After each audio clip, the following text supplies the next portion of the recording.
So instead of a usual do now for today, what I want you guys to do is think about the following problem written right here. What I'm doing is taking two different numbers, x and y, and I'm multiplying them together, and the answer to my problem is equal to 0. So think about what that would tell you about x and or y. You multiply two things and you get 0. So pause me if you need extra think time for this, because I'm going to kind of talk you through what's going on with this. The basic idea is that if you multiply two things together and get 0 for an answer, either x is 0, y is 0, or they're both 0. The only way you can multiply stuff together and get an answer of 0 is if one of the pieces is equal to 0.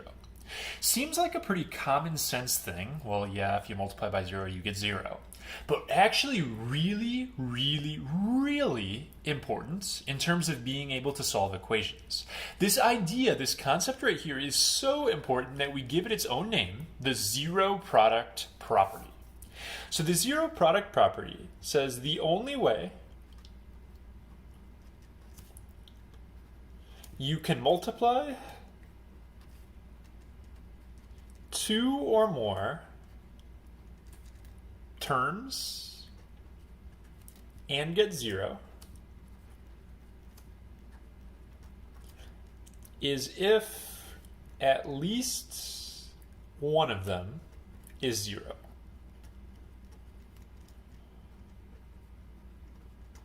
So it's a nice common sense idea. The only way to get 0 when you multiply is if one of the pieces was equal to 0.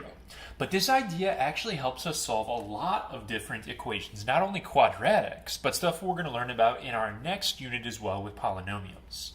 So let's talk about how this actually is helpful for us. On this next problem right here, I give you two parentheses and they're equal to 0. If I just let you go on this problem, what I see kids do a lot is they FOIL these out because you're good at FOIL and it's a nice instinct here. If you do FOIL this, you will end up with x squared plus 3x minus 10 equals 0. The trouble with this equation right now, we only know one method for solving quadratics, and it's the square root method, where we would try to get this x squared by itself and cancel it by doing a square root.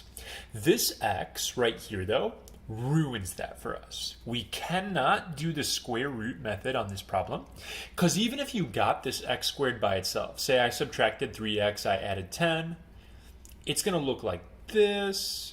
And if I do a square root, I don't have x all the way isolated, because there's an x over here as well. So when you have a squared guy, but also a regular x, the square root method doesn't work for us. There are other methods we can learn that we're going to learn that we can use on this problem, but we don't know them yet. So that's kind of out of luck for us. But this idea right here actually makes this problem really, really simple. What I'm doing here, instead of an x and a y, like here above, I actually am multiplying two things together. I have this parenthesis times this parenthesis right here. Well, the only way I can multiply these two parentheses together and get 0 is if this guy is a 0 or this guy is a 0. It's the same exact concept as what we talked about up here. One of these parentheses has to be a 0. Well, let's look at this first parenthesis. How could we make this guy into a 0? What number would have to go in for x right there? It would actually be the number -5. Because if x was a -5, what I would have is I would have a -5, I would have a -5 and then the +5 from the problem. And then I would have -5 minus 2, because you've got to plug the same x in both spots. If you do that, you're going to get 0 times a -7, which totally equals 0. So one answer to this question is x equals -5. Then I can look at the second parenthesis over here. This one, to make it equal to a 0, what I would have to plug in for x is a +2. So if I put +2's for both of my x's here, what I'm going to get is a 7 over here times a 0 over here, which totally equals 0. So the other answer to this problem is x equals 2. I kind of drew that out so I could explain it and took my time with it, but actually this takes about 3 seconds to solve. If you see those parentheses right there, we don't want to FOIL. That just is extra work. We just equal each of them to 0, and we get our answers that way. Really, really nice process.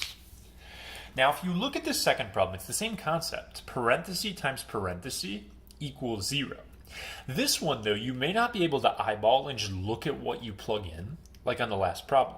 So what you can always do if that's the case is you can just set the thing on the inside, that guy has to equal 0, or that guy has to equal 0.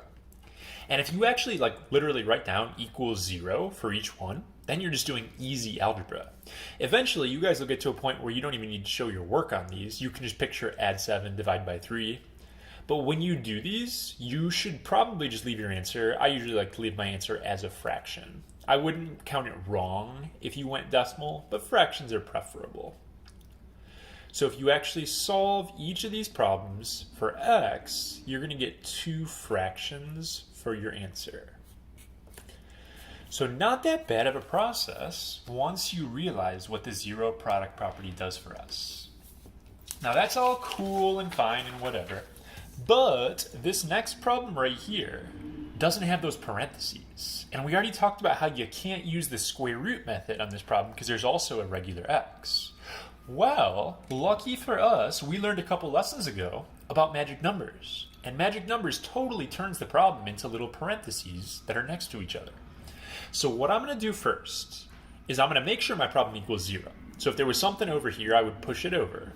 Then I'm going to set up my magic numbers just like we learned about a few lessons back. They have to add to negative 17 and they have to multiply to a 60. Magic numbers for this problem end up being...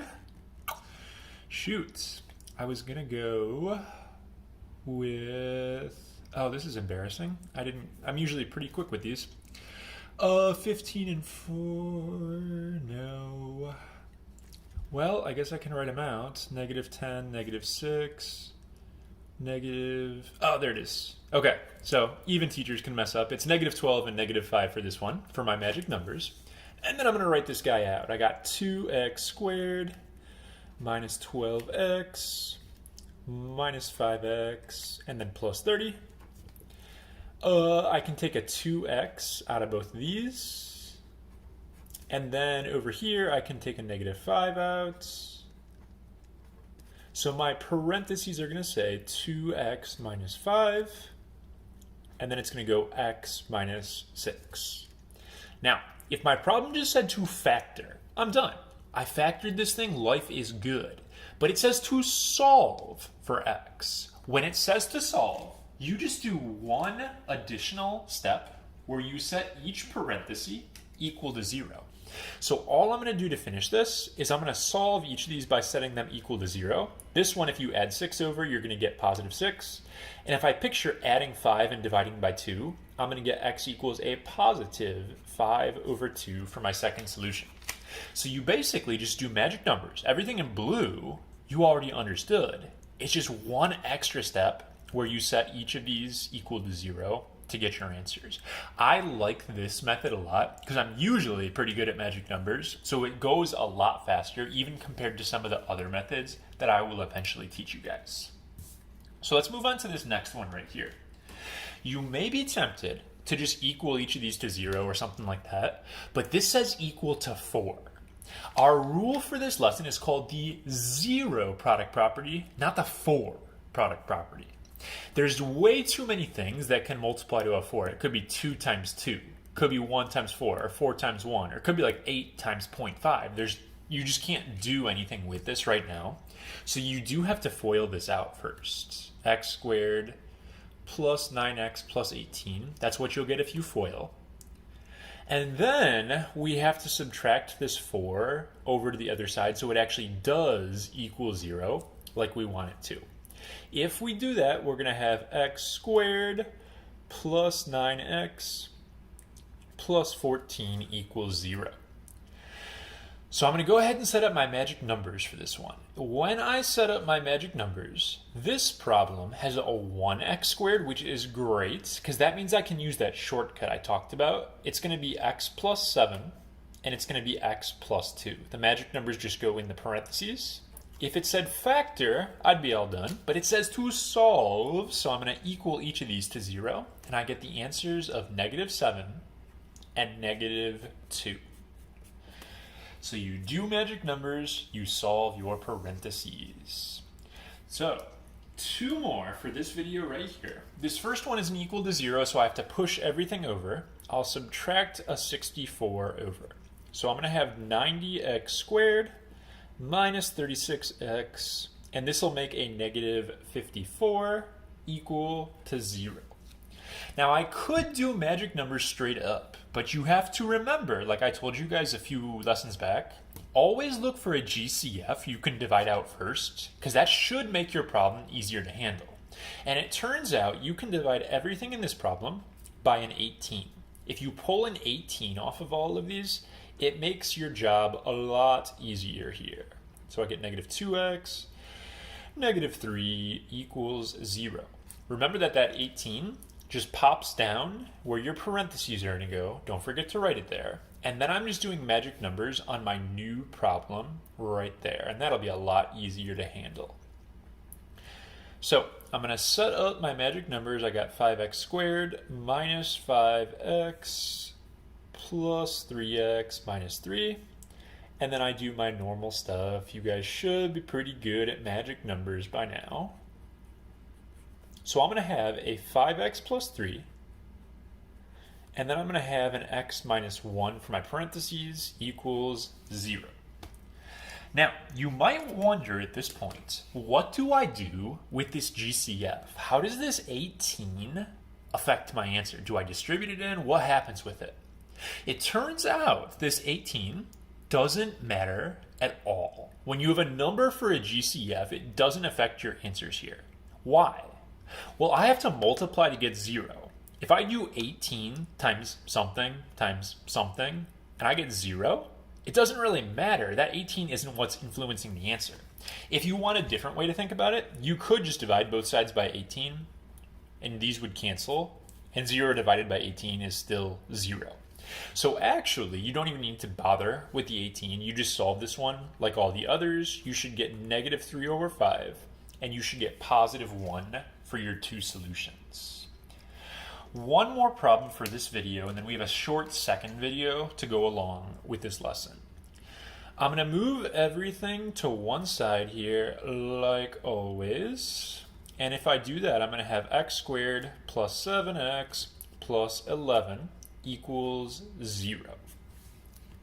When I go to set up my magic numbers, I have to multiply to 11. And that's tricky because there's only one thing that multiplies to 11, one pair that I could use right here, and that doesn't work for this problem.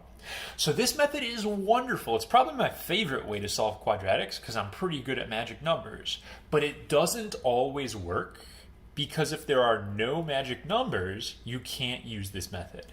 So we need another method. We'll eventually learn how to do this problem, but not in this video. So be aware if it doesn't factor, you can't use the magic number method.